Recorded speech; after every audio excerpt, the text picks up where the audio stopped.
Dio so nyonyi soka jirinya.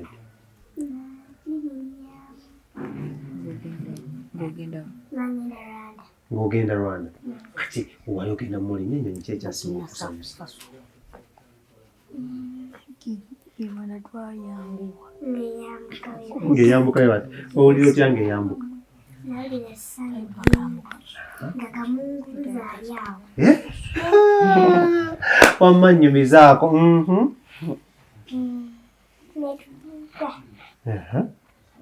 Kamunguzi yakwata. N'owulira nga bintu byetooloola. Wali otudde naye. Nali ntudde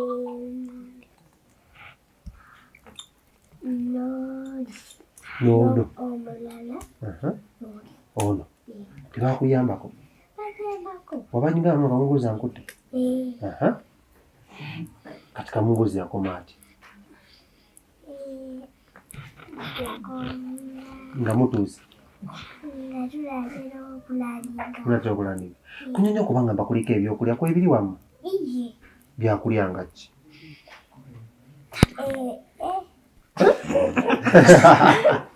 Wama byakulya nga ki ebiri ku nnyonyi? Kwaliko enkoko. Nga kuliko soda. Kuliko Kwaliko matooke. N'obumonde. Gwe kiki wasinga okulya? Nasinga kulya enkoko. Enkoko. Wali enkoko. Yali ewooma. Yali ewooma. Kati wandeetyako ku nkoko. Anti kati yali ewooma. N'ogirya n'ogima. Nze saatya. Abamu kyakabaatya naye simumanyize abamu tebaatya naye nze saatya. Lwaki tewatya? Nabimanyire ebya stage just nali ntya abajjaaji muntu ogwa oyo Simon Gwali otya? naye abalala Lwaki Simon wali omutya? musajja alwawo okukkiriza oyo. Musajja wa kipindalu alwawo okumatira. Kati omuntu nawo ti maaso n'ogamba kituse. You know, so much welcome. My name is One the King himself, Ngabuli Joe, and Celeb Jazz. Mark Tusako exclusive interviews. Amawulire ne begin amaso mu Celebrity twatuyamu tukuba mu tochi na dadamba celebrity bafena okulaba bulambo ya butambula n'okulaba engeri bakwasaganyamu ensonga zino. Over the week wabaddewo ebintu bibiri bisatu bibadde ebyamanyi mu ggwanga lya Uganda, and olunaku olwaleero is one of the reason why I'm in Makindye, one of the Kampala suburbs, nga nkyaliddeko ku baana abato ab'omulembe oguno, omulembe omutebi Ssaabasajja Kabaka gwe yasiimirako buli mwana n'omuvubuka abeeko kyeyeekolera kasitaba nga kigatta ku ggwanga Uganda, kigatta ku Buganda, ate nga kigatta ne ku family. So the triplets Ghetto Kids Foundation olunaku olwaleero wensinzidde maka gaabwe nga I'm really delighted to come back for the other time. I'm always here as family, but this time around I've come as an interviewer just to give them a little bit of what is happening in their lives. Not only that, olunaku lwa mukaaga here in Uganda. Wherever you're watching us from, just know today we didn't go to school because it's a weekend, and on weekends in Uganda, young kids don't study. Basically, that's it. So, with me here, I have Joanita, the dancer master. Eyasinga okubanga atuleetera ddole y'ebyayi n'agitujjukiza kuva myaka giri gye twalimu. From the other side, they're going to be introducing themselves. To my extreme left, tugenda kwatugezaako tunyamuko. How is the experience? How are they finding it? How was the golden buzzer? Abamu ku bbogo gwali gusoose okulinnya ennyonyi ate basuubira okuba nga bagirinnya. What are their aspirations as young kids? Who do they want to become? Ng'obanga obudde butuuse mu maaso. Oluzungu leero nina lungi, luli mwagamba ne Smith wayogera oluzungu, leero ngenda kwogera ate luli Olumerika. So I'll start with Joan. Tubuulireko amannya go gwani wamma? Josephine Businje Daniela. Josephine Businje Janera. Businje Daniela Josephine. Kati bakyali bo bakuyita batya? Jojo. Lwaki bakuyita Jojo? Ng'ate gwe Josephine. Nawe tomanyi ani asinga kuyita Jojo? Bonna bakuyita Jojo? Ngenda kumuwumbulira ani asinga okutawaanya. So from my extreme right, soka obuuze ku bakulaba obabongeko obabuulire gwani. Okusookera ddala amannya ganze mu Nyanja Club. Mwasuze mutya gyebaliko.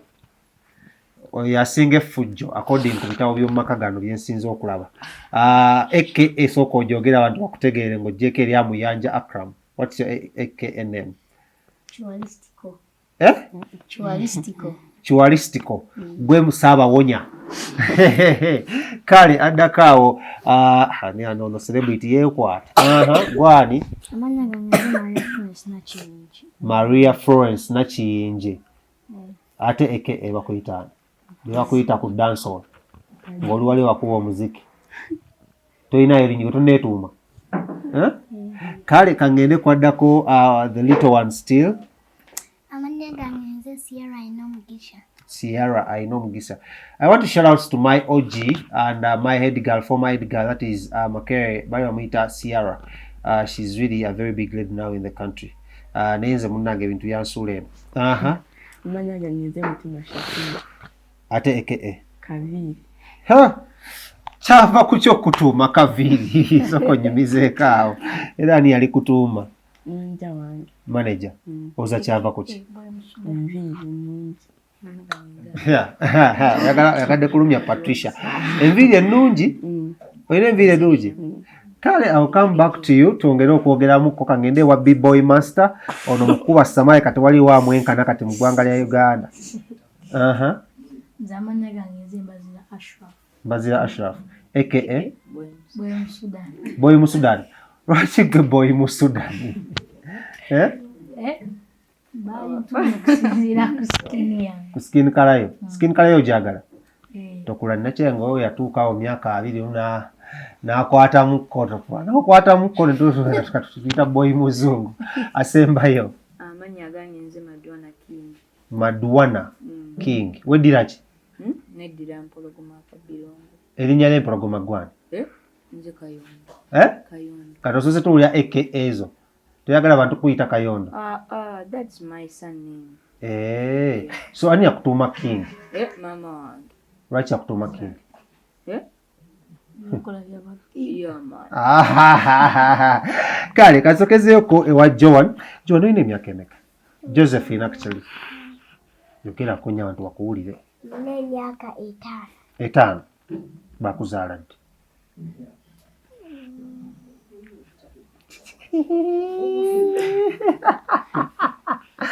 Tolujiko bye bakuzaala.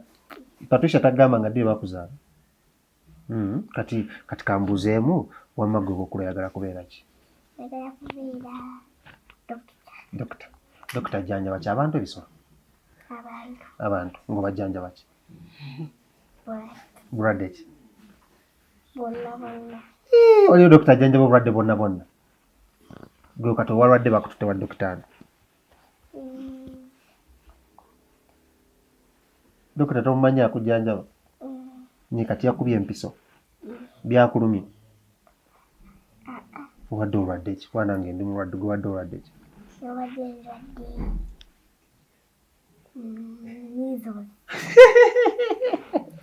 Wadde olwadde measles. Dokita nakkuba empiso. Wamugambye otyo omugamba okutegera ebikuluma n'ebitakuluma. Kale nja kuddira. Kanzeeyo ewa naye bwe mutunuulira yeebuzaabuza enfaaye. Naye abasigadde tugenda kukola interview eno mu Luzungu. Hope you guys are very okay with English. Sikyo? Kyokere mu Luzungu. Sierra, sikyo? English. You can English. You know English? Speak English? Or English you? English. Kale. So, coming to Ghetto, the Ghetto kids, what age were you? Let's talk about that. When did you join Ghetto Kids? 5 years old. 5 years old. Tell us about your story as you joined the Ghetto Kids. In simple words. For me, I was dancing in church when I'm getting money to take to my mother to get some food and to buy for us. Long as the voice increase on the volume on them. You get a superstar golden buzzer. You were in church dancing and getting money to take to your parents. What happened? Buy for us some food and my brother Ashraf. Yeah. Oh, so your brothers. So who's the eldest? You people. Boy Musudan, eh? And Boy Musudan, you should be the eldest. How come you're the youngest? You don't know. So for you, where were you before you joined the Ghetto Kids? It's the same story. The same story. You were in church. Which songs did you used to dance on in church? By who? Ekyamagero kyange ekiri wano nga mukubadde isiko mu church. So how much do you guys used to get in church?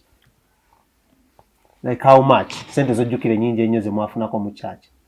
We don't know. We don't count our money. We just get the money and give it to our mother.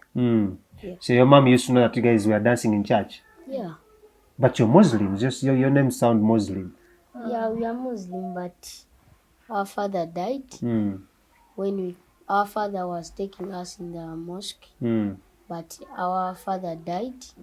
Now we do what? Yes, that one. We You started going to church? Yeah, we started going to church with our mother. So your mom was a born-again Christian? No, was a Christian. A Christian.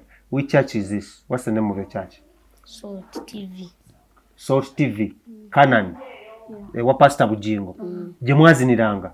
So usooke mumubongeko Pastor Bujingo. Mugaye WhatsApp man. Katulibwa superstar. Temanyi yabalabyeko. Pastor Bujingo ali abamanyi?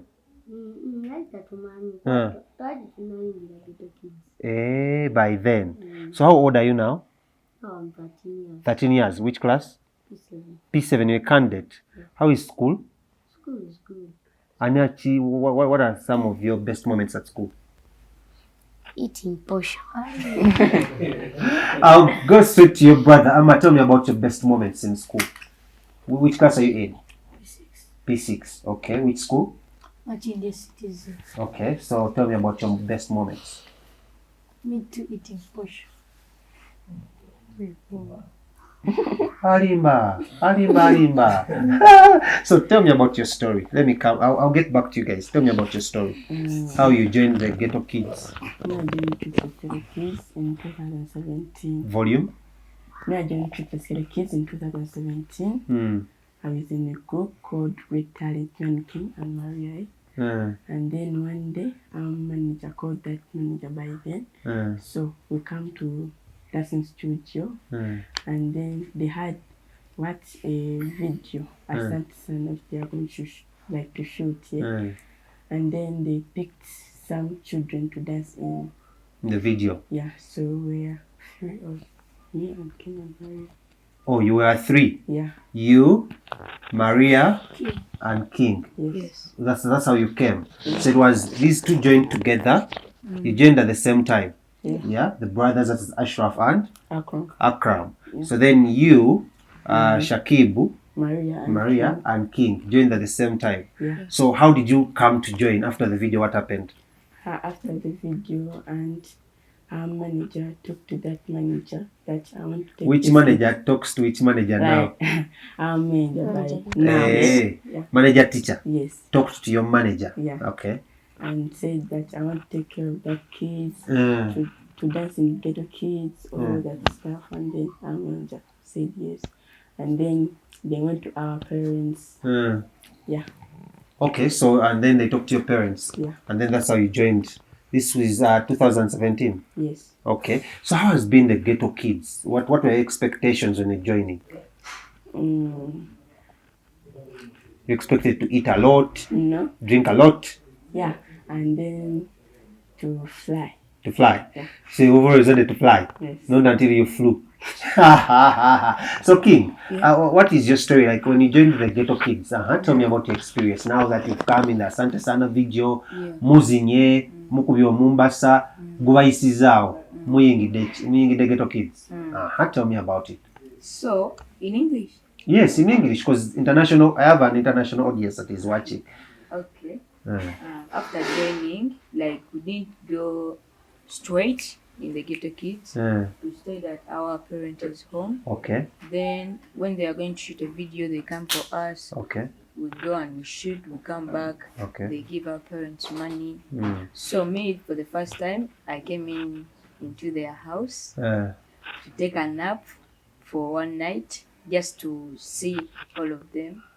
But I was scared because I used to kufuka on the bed. Yes, that one, yes. Yeah, then I didn't. For the first time I didn't. Hey, for the the first time morning. when you slept at the Yeah. at the foundation house, Yes. you didn't wee Yeah. on the bed. Yeah, in the morning I woke up, then I had some bread and some tea. Because at home we used to have cassava, pani. Yeah, we had bread and some milk. Okay. Yeah, I didn't want to go back home, and I told their manager, like, Uncle, I don't want to go back. Let me stay okay for 3 days. He told me that if you finish primary 2, you come in for the rest of your life. Yeah, then I accepted. I learned, and he told me if you pass, like if you finish and pass, To you come P3. in. Yeah, But then you're going to P3. Yes. Yes. I passed. Then I came in. So, yeah. Okay. So so it was about bread and milk that hooked you around Yeah, and fly. and fly. You always wanted to fly. You always wanted to fly to which country? America. America. Okay. So it was bread and tea and flying basically. Yeah. So what are some of the things you used to admire about Maria? Because you came in at almost at the same time. Magwe, what are some of the things you used to admire about triplets? The Ghetto kids. Biti basinga ngo bego mbako. Ngayagala nnyo ebintu ebibazima. Mu wa triplets wali abaaliwo nga mwe temunnajja ni erasinga okukolera. Patricia. Kiki osinga omwegombako? That's 12. Body seat. 180. Yeah. So has she taught you how to do the 180? Yes. So now you can do it. At the end of the video, you're going to do it for us. Is that a promise? So Ciara, how are you? Which class are you in? P2. When did you join? You don't know. You also found yourself here. You're loving it. You're good at dancing. So who's your teacher now? Who's teaching you how to dance? Priscilla. Who is Priscilla? She's not around. She's not teaching you how to dance. So now, how many strokes do you know how to dance? Many. Which one is your best song? All of them. Okay, like yesterday, which song did you dance to before you slept? Yesterday, Yeah. I was sick. You are sick? Yes. What is the problem? I'm sick. You're sick. So how are you feeling now? I'm feeling good. Good. Did you see the doctor? Yes. And what did the doctor say? Nothing. Nothing. The doctor said nothing, yet you're sick. So what did you tell the doctor? Nothing, even me too. Even you too? You didn't tell the doctor anything? Yes. I thought you did tell the doctor how you feel. No. So then you just went to the doctor and told the doctor you're sick? Yes. And what did the doctor do? Let me look at Sarah when she's talking. What did the doctor do?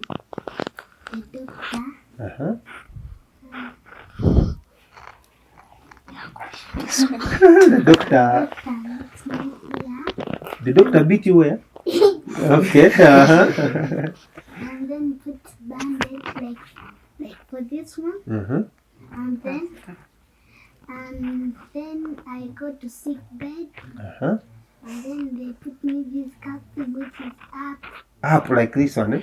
The white one, eh? Yes, and then they bring it here. And then they move it. And then they put it here. Then I sleep. And then you slept.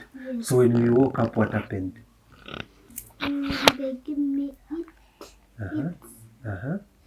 You ate, Yes. and now you're here. Yes. You're strong. You're smiling. Yes. So how are you feeling now? I'm feeling better. You're feeling better. Yes. That is good. So are you going to go back to the doctor and they put that thing Yes. again? Tomorrow. The doctor told you to go back tomorrow. Yes. So when you go back, ask the doctor, Yes. Doctor, what is this thing you're putting on me? I need to know. Yes. So that the next time when I ask you, tell me. Yes. Isn't it? Yes. Which class are you in? P2. Which school? Martin Citizen Primary School. So you're studying with Jojo? Yes. Same class? You know? Yeah. It is in top. You're in top. So you're going to graduate and go to P1 Yes. next term. What is your best subject? My legs. Subject is what at school?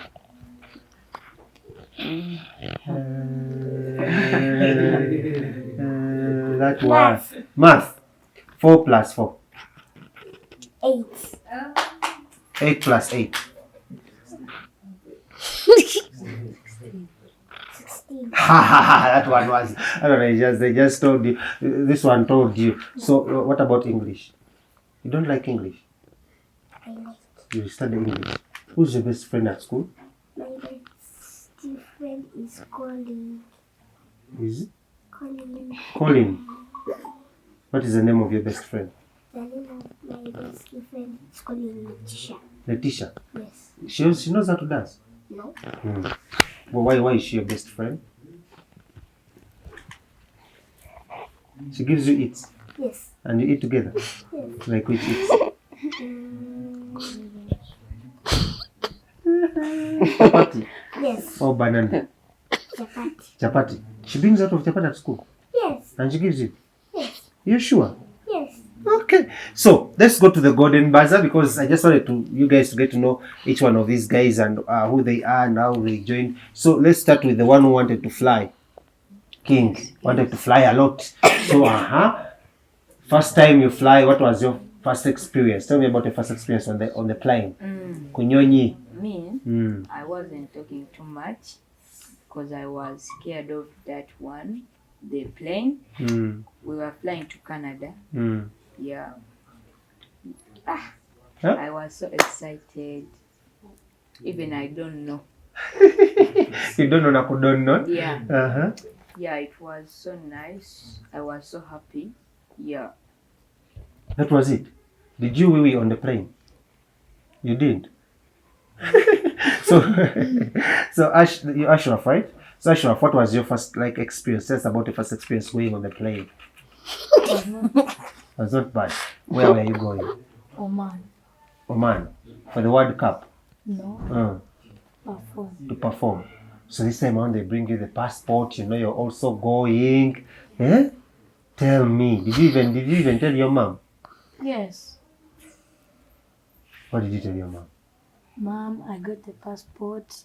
Now I'm going. And what did mom say? You go. God bless you. God bless you. And God blessed you when you went.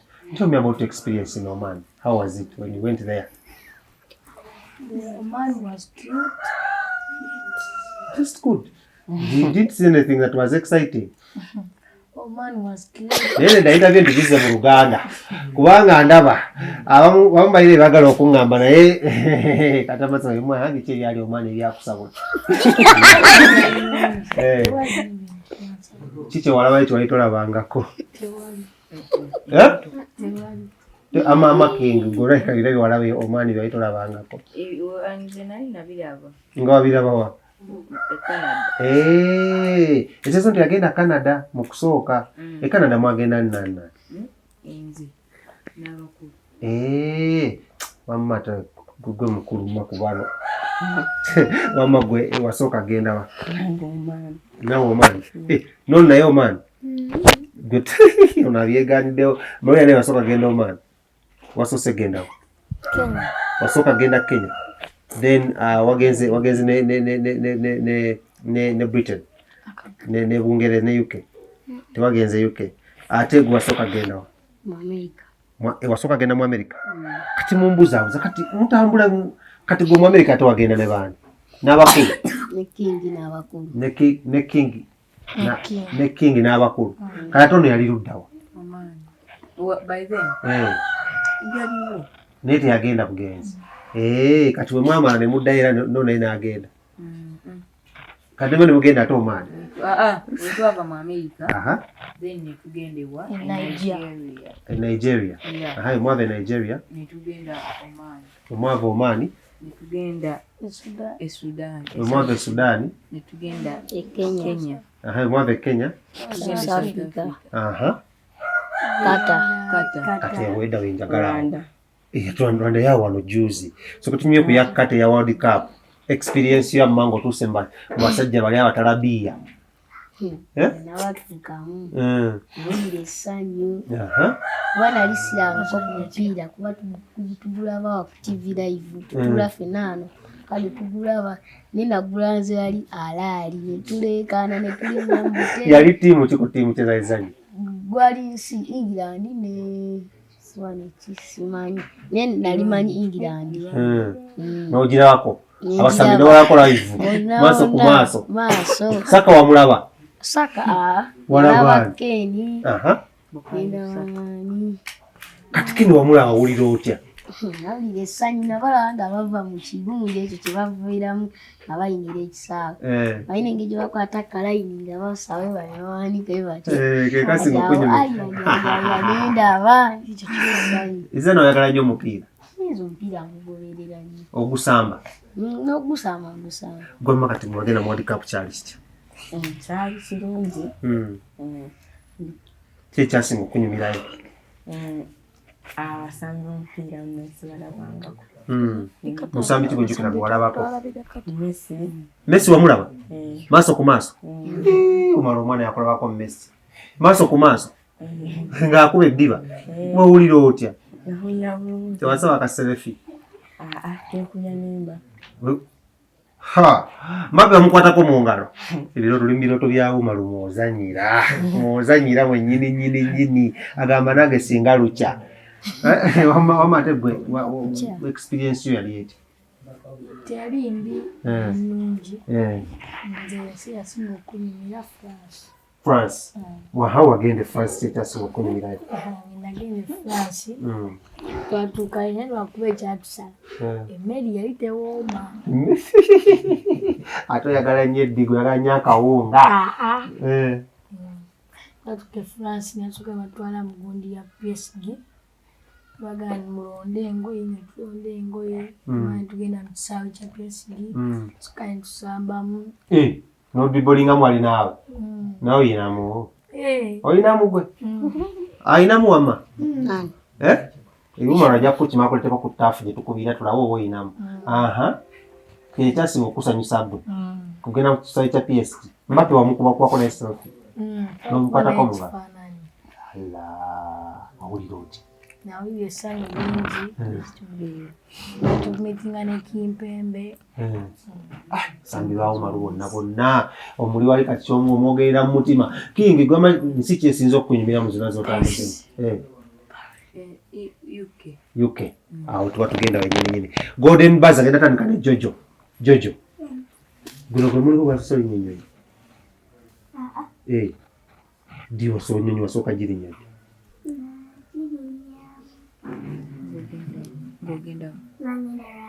ng'ogenda Rwanda kati wali ogenda muli nnyonyi ki ekyasinga okusanyusa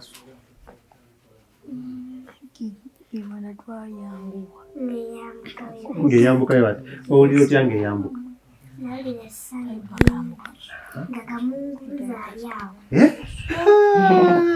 wamma nnyumizaako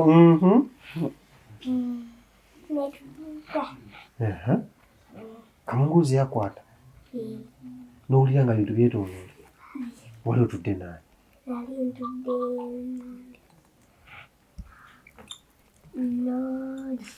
n'ono ono tebakuyambako wabanyugamu kamunguzi ankutte kati kamunguzi yakoma ati nga mutuuze mulatera okulandika kunyonyi okubanga mbakuliko ebyokulya ku ebiri wamu byakulya nga ki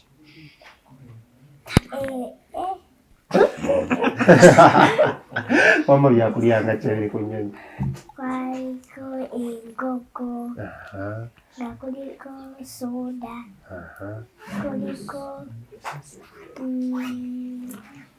kwaliko matooke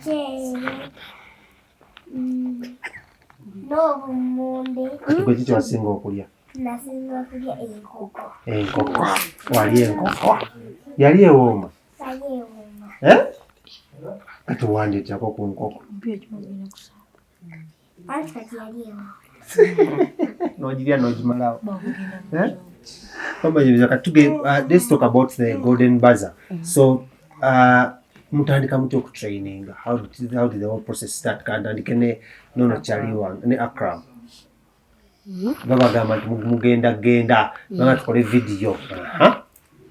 Nanti twasooka ne tukola lyaso. Ezo lyaso ze tulina okukola nga tulina ozikwata ne tuzibawa engeri gye kirimu naye nga si bajaji bagenda obbiraba abantu be bakolamu nga tulina ozikwata ne tubasindikira ne balaba mbu zakola ki baza akabi be batulondera n'ennyimba. Ezo ennyimba ze twakola be bazironda abo kuba si buli nnyimba balina ozikubawo ku stage. Zino ezaffe eze Uganda ezo kidongo ebyo biki babikkiriza be bakulondera ennyimba. So mutandika okulihasinga ne tukola lyaso ne ziggwa enkeera nga batugamba tugenda. Olw'enkeera ne lutuuka ne twetegeka nze seebaka bagamba ogenda UK bwe gwali omuntu gw'ogusoose. Gwe gwali gusoose okugenda e London. Olunaku olwo lwennyini seebaka nze nasigala ntuula. Enkyuka enkutulina bulungi wano. Wasobola otunula nga ate ennyonyi wali wagirinnyako dda. UK akabi kuba ezo auditions zitiisa. Sooka omuli ennyonyi UK yeereeta lwaki ogamba yakabi okusinga endala? Anti omanya ki yakabi? Emitwe gyabwe gigonda ate mulimu n'ebibitsi obwo bwe bagira obwo noteeka ku matu n'okuba enguliko. Yasinga okuku yako mwagerera mu nnyonyi ki? Twagerera mu nnyonyi ki? Kata Airways. Kaca mutuuka mu Kata Airways. So nga tunatuuka neyo muva wano ku makya mwetegeka gwe wasiba biki wapaakinga ki? Ngoye ne costume. Costume nga gyemuli abasitereka zonna ezaffe. Ffe engoye ezimu costume n'essando n'engatto. Gwe wategeka? Ate Kiri gwe wategeka kino mugenda e UK? Nakutegeka engoye, costume, engatto n'eppule. Eppule wali ojageza? N'ettabiya nga gwe byogenda nabyo? Ate gwe? Nange nategeka engoye ne costume n'ettaabu yange n'engatto. Byewateeka byokka. Twasiba ku kindaazi? Babikujjako wali ku kisaawe? Ani gwe bali bakijjeko ekindaazi nga kisibye? Bale balaba kebera kati babijjamu byonna amazzi ekine perfume aweri byonna. Etwakiza gena perfume? Era kalina genda mu migugu. Si mu backpack. Amaka kati watuuka ku nnyonyi wakola ki ng'oli nnyonyi ye UK? Kyekyo ki ekyasinga okusanyusa ku nnyonyi ye UK? Kyasinga okusanyusa music. Owuliza kayimba ki?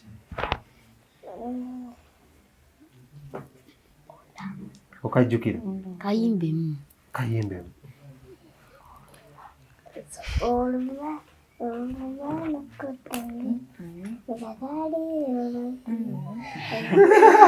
Ateeza wakwako ennyimba z'aba Nigeria gwe ze wawulira.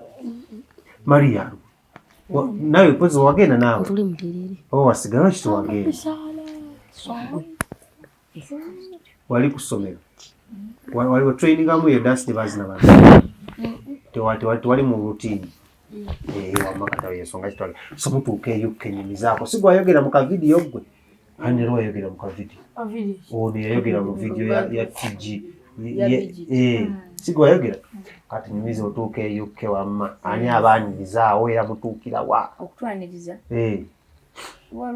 twasangawo gundi ki emmotoka eyalina otwala ku hotel. Ne hotel yali wali wawanvu nga wala okuva ku airport like 1 hour. So ne tutuuka ku hoteri twali tumanyi ffe tugenda beerawo obanga ekiro kimu naye we twatuka ne batugamba mwambale tugenda nga twakatuuka wetu atugamba mutugye mwezi engoye mwambale tugende ku gundi audition nga temukooye ate naffe twali twagala kati ffenna ne twetegeka ne tutuuka wali auditions naye nga era emmotoka yemu yabatwala? Emmotoka yemu. Kati ne tukaali boyi nga tutidde waliwo abantu bangi abazze waliwo gwe baawa bigundi biredi nga bwe biraba ku TV Waine mubirabako maaso ku maaso. Twasooka ne tugenda ku stage rehearsal. Tetwazina naye just twagenda ne tulaba stage. Engeri gye tugenda okubeera nga tuyimiridde. After ne show n'etandika. Olwo bajaji bo mwali mubalabyeko? Sinabalabako. Show n'etandika. Then waliwo interviews emusooka okukola nga temunagenda ku show. Twagenda ne tuzikola. Then you have to talk about your life. How is the Ghetto Kids? Ka video ke twalaba. Yeah. Bye mwalaba ebyo. So after we got on the stage. Ne batubuuza where are we from? Uganda, Kampala. Yeah. Linda katono ntwala speed. Tewatya stage ngo gigendako nga abantu bangi ku luno.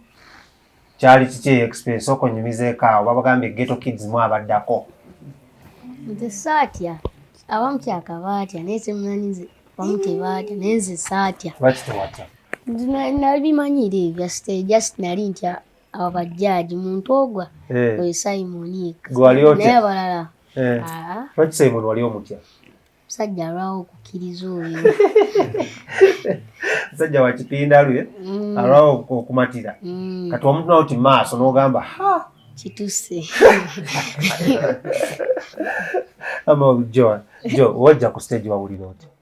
Nawulira essanyu lingi. Wangi nakulaba ozze n'ekiddole ani yakuwa kiddole? Dadi wange. Nagamba otukalinga omalo zino kiwe Simon. Simon bwe nali mmanyi. Nali wala tumanyi. Simon wali wamumanyirawo? Nali mulaba ku TV. Kati era omulabyeko maaso ku maaso. Wawulira oti? Nawulira essanyu nga mulabyeko. Kati sisinga katwaki wakitwa mugamba Simon bijja nkulaba ku TV. Watya? Satya. So nawe wali ku stage.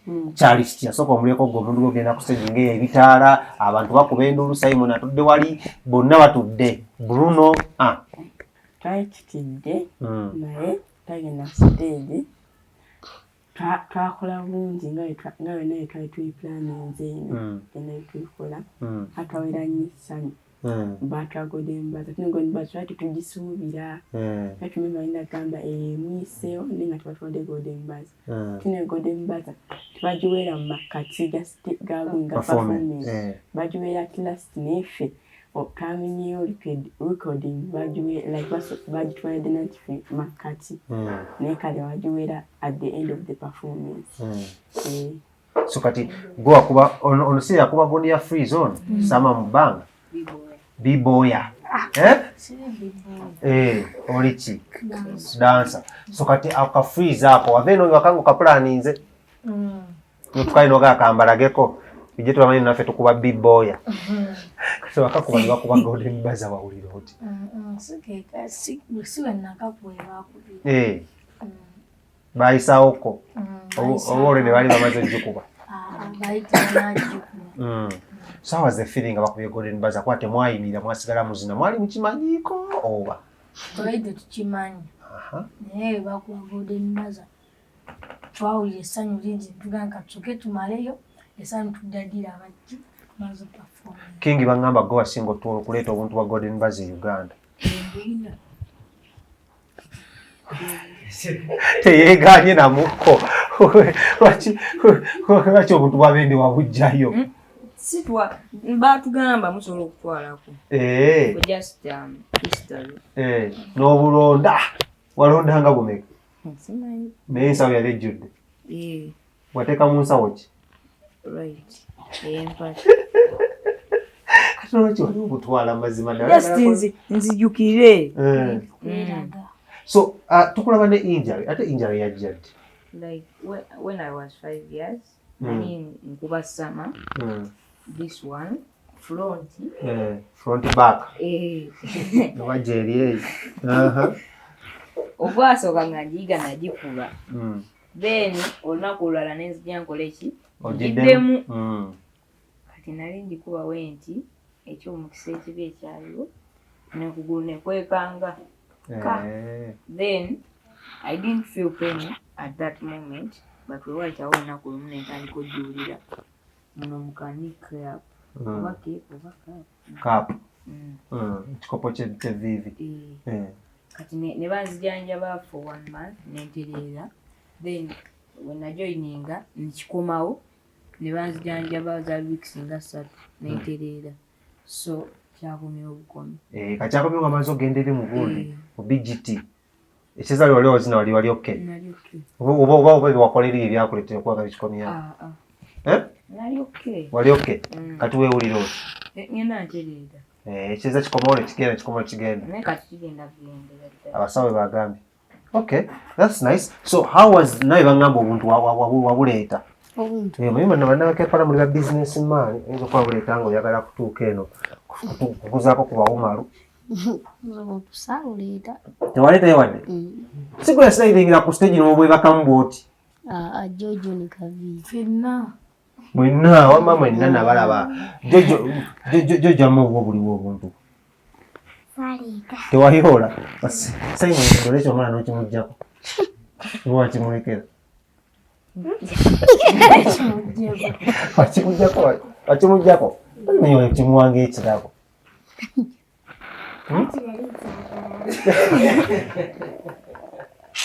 Kindole twali okyagala. Kati kiyiruddawa. Wakitereka? Kati ne tuli mukazi mwangu. Munogaba ekirabo tenomala omuntu kimuggyako. Why were you sliding into the golden slickses is good? Twali basanye kutanga okuba performance. Abamu baabuuka, abamu baakaaba, abamu baakaaba. Alikuwa yakaaba. Boyi Musudani yakaaba. Ne Priscilla nabalaba nga bakaaba. Amaziga gali gaddala Boyi Musudani. Gaavaawo amangu ago. Simanyi nange kye nagaba. Boyi Musudani gwa amaziga ne gajja. Wakaaba ebyaddala mu low fit. Oba just. Wakaaba ebyaddala.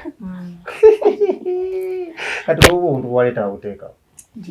Naye wabutereka ogenda bukozesa. Tewali. Just tugenda butimba wano.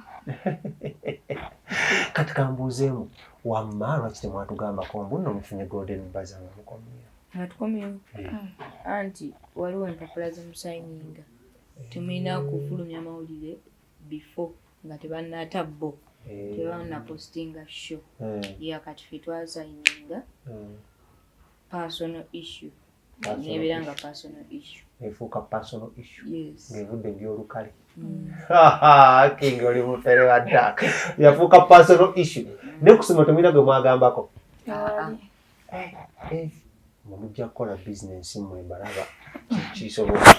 Kisoboka. Kati mwavaayo mutumaze ova ku stage amaze ba golden buzzer kyekyaddaako. Ekyaddako? Ffe tutwabivaako nnyo kubanga. Babavugirawo ne balizzawo ku hotel. Oba mwasooka nembeerako e UK okumala ebbanga. Bwe twagenda olunaku lwennyini lwe twagenda. Lwe twavaayo. Then we twavaayo ne tulinya train ne tugenda e Paris.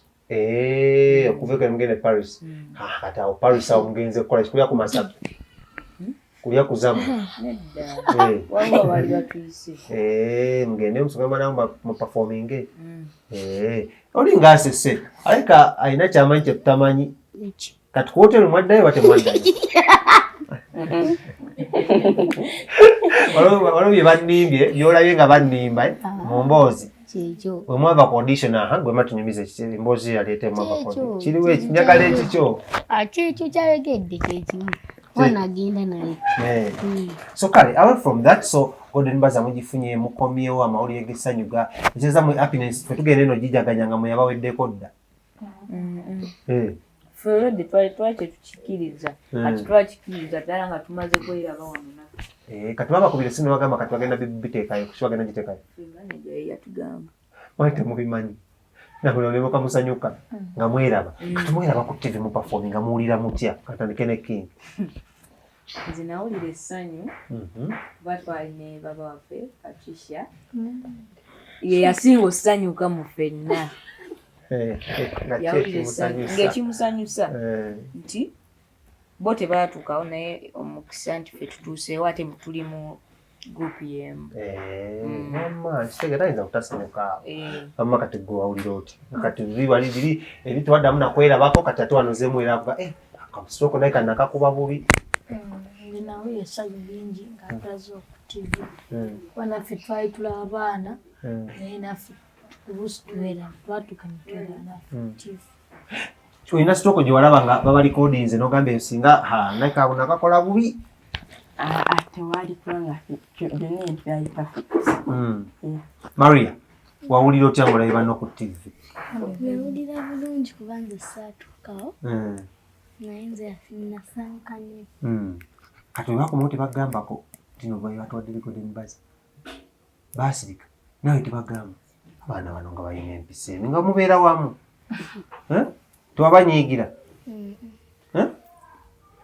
Akram, gwe walaba performance eyo kirwaki walaba nga ekyo nandibadde nkikola better okusinga naawe nka video?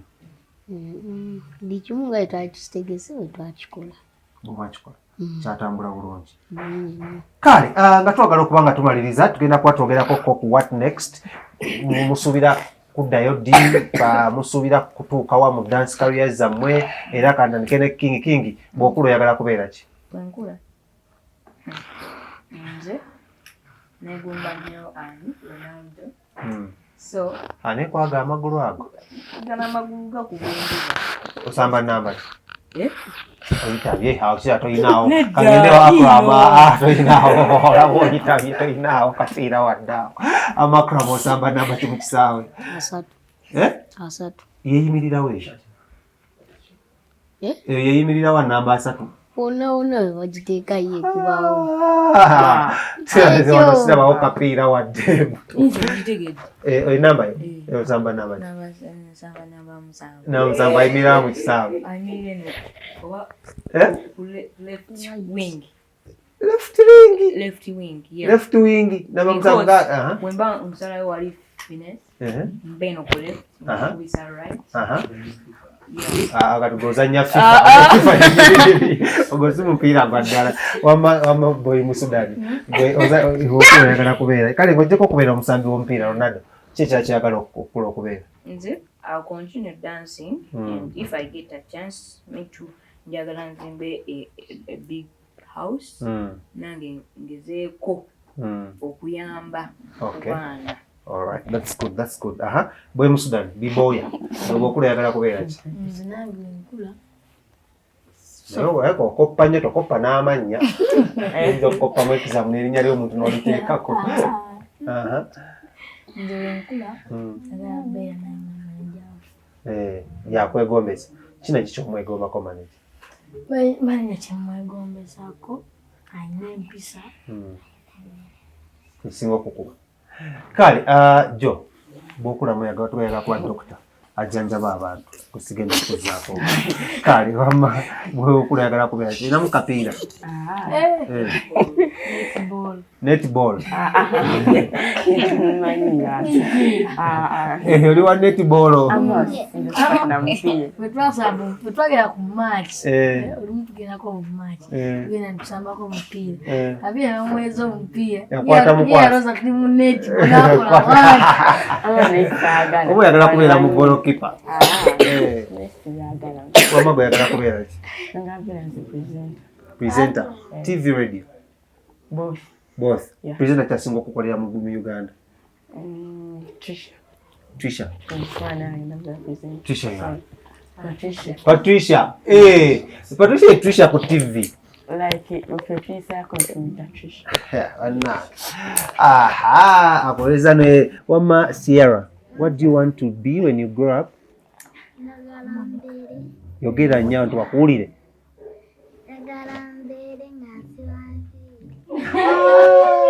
Ani akwegombesa okusiba enviiri? Anti Monica. Nezo zena yazikusibye? Naye Anti Monica omwegomba? Lwaki kiki omwegombako ng'asiba enviiri? Asiba bulungi? Aba musanyufu? Muwuubireko nga hi Anti Monica. Still with the Ghetto kids down here in Uganda, that is Machinde, one of the Kampala suburbs. Maria, what do you want to be? Pilot. Watuka keri mba pilot tebafudde nyuma. Tosukangayoko. Lwaki oyagala kubeera pilot?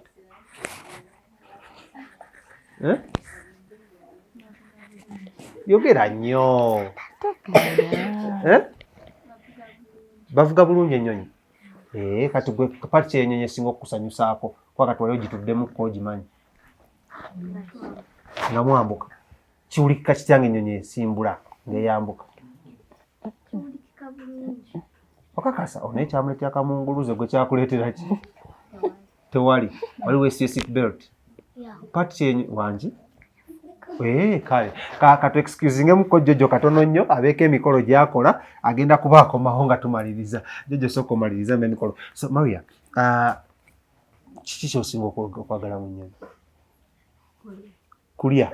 Mmere ki gy'osinza okulyako mu nnyonyi n'ogamba oyo sirigyerabye? Ate mumwogerera muleke yeeyogerere. Enkoko n'obummonde. Byakuba nnyo nnyo mu nnyonyi. Biba bitya bitesitinga bitya. Byanjawulo ku bye tulya wano.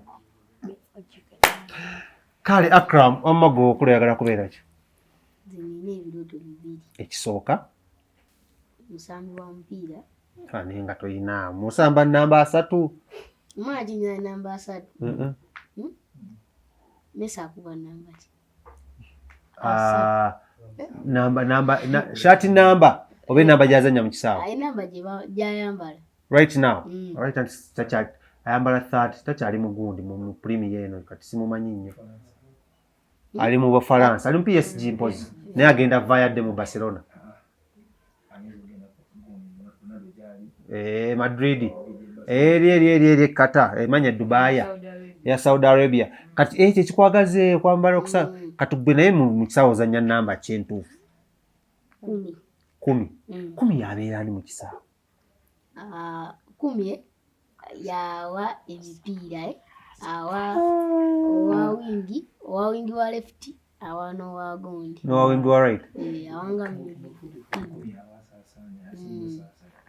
Akram bakubidde ebibuuzo naye ng'okagabanya okagabanya bulungi wama kituufu wanaye netiboola Akram ayinamu Akram ayinamu king yali akusazeeko kale awo funi artist abakuwolereza ekirooto ekyokubiri kuyamba abaana batalina masiriza awo kyakabi nnyo kale nga twagala omaliriza mu dance right now kiki kyemukolako project gyemukolako king kuba oleka gwe mwogeza genda okugira Patricia mu bigere tukolako project ebisinga manager yalimanyi just ffe batuleete banya ne batugamba kyetugenda okukola tula kati wano wansi bwoti tuliro nkankuteeka kati right now somwakoze video nagirabye empya gye mwatadde ku YouTube video yakabinyo nadde nzimalina byakusaaga bya prop kumba omusajja okugulu kituufu kulwadde naye kunaawo nange okukyakuzinisa disiko oyo bwatyo so ku ssomero mwamaze ebibuuzo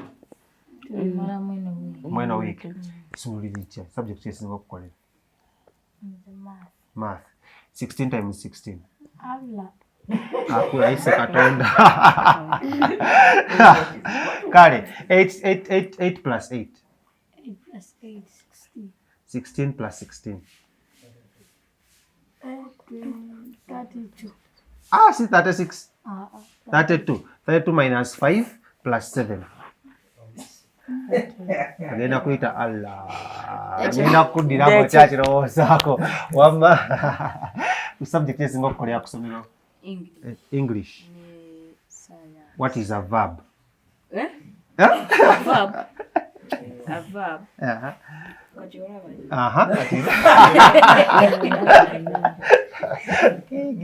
Tugende mu science. Nkuvuga speed. What is a verb? A verb? Nganga wenzija. Wakubuze kya science. What is science? Science is the study of living things. Give me 5 domestic animals, you know. Domestic animals. Goat. 1. Cow. 2. Pig.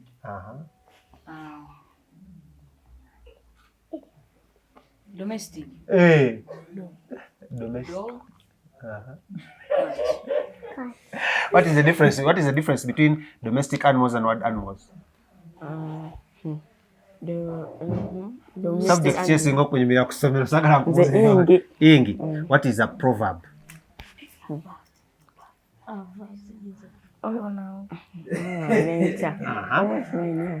Kale construct a sentence ng'etandika ne as soon as. Oli mu class ki? P7. Teacher left home at 7. King Smith came at home at 7. Start the sentence as soon as. As soon as father and King Smith. King Smith. Teacher left home at 7. King Smith came at home at 7. Start the sentence with as soon as. Begin the sentence with as soon as. On your English. English neno. As soon as King Smith. King Smith. Uliro obwongo bwesera akangendeke oluzungu omulala kuyambeko.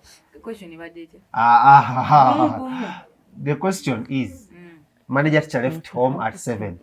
King Smith came at home at 7. Begin the sentence with as soon as. As soon as manager teacher left home at 7. Ulida. Get a maso. Had King Smith arrived. Uncle. Katugende wa subject yesingo kunyumira Sierra. Maria subject yesingo kunyumira English. Nawe nkuweyo? Nkuweyo? Oli mu class ki? P5. English lesson now. Okay. Bati nange lero musomesa yazze. Presenter musomesa yazze. Nkuweyo ya P5. Manager teacher has 5 children. Manager teacher has 5 children. 2 of these are boys. Start the sentence with how many girls manager teacher has. Manager teacher has 3 girls. Hey, unachize amajango kibavuli. Amugezi nnyo. Ogambye otya? Manager teacher ayina abaana abawala basatu. Kyogere mu luzungu batye. Manager teacher has 3 girls. Sosoka mukubireko mu ngalo. Akalowoleza waawo. Maria. Nkoye akalala. Anja kuencha. Akram. What is your best subject? Mathematics. We go? 4 times 4? 4 times 4. Yes. Alabayo. Wamma mpulira agenda mu maaso. Nze mati wange si wakulowooza. Kulowooza nnyo. Mpa kitabu na peni kulage mati waddala. What? 4 times 4. Ate omusomesa 4 times 4. Sigenda kusomesa. Nawe olina okukola working. So akuwa answer nga sikoze working. Kale, anyways, it's been catching up with the triplets Ghetto kids. Your last words to the people and the fans. Thank you so much for everything you did for us. Sorry. Thank you for supporting us. Yeah. By the way, njagala okubaza nti twafunye golden buzz amawulire ne gafuluma. So many people bapostinze betwadde tusuubira ne gundi yapostinze ani Bobby Wine napostinga then n'abayimbi abalala twebaza nnyo. Thank you so much. Follow us on Instagram, Ghetto Kids TFG, YouTube, Triplets Ghetto Kids, Facebook, Triplets Ghetto Kids, TikTok, Triplets Ghetto Kids. Kale, your last words, B-boy. Nze ebigabo byange ebisembayo abafanizi baffe bonna n'Abannayuganda batulaze omukwano mwongere okutulaga omukwano paka ku final. Kale, your last words? Mwebale tuwagira otwagala no good following. Kale, Sierra, your last words? Ebigambo ebisembayo eri abakulaba abantu abakwagala ennyo bafans bo. Mwebale tuwagira, mwebale tusupportinga, mwebale okutuwafolowa mwebale katukoma awo. Maria mwebale byonna byonna byemutukolera, mwebale otusapootinga. kale akrap zino sinawo kwebaza nakyembasaba kimu. Waliwo omusajja mwalaka vidiyo ketwatadde nga tuli mu taxi. Yes. Bwe musajja bambya strugglinze nnyo naye mbasaba muwagire, kyembasaba mutaddogi Edi. Kale kiwedde. Jojo ebigambo ebisembayo nannyini ddole w'ebyayi ayamugjayo natwala ekirabo ate nomala n'okikola kino okijjayo. Kids supporting Ghetto kids. Jangu yogera no kazindaalo. Say tell them. Supporting Ghetto kids. N'amawulire twagalabye ani Katikkiro galabye ku simu babaaba Naye mwebaze. Katikkiro webale tutuusako kaga amawulire. That has been the Ghetto Kids right here down in Machinde, one of the Kampala suburbs. Thank you so much. I've worked with Emma on camera 1 and then Umar on camera 2. Don't forget our sponsors are Jesse.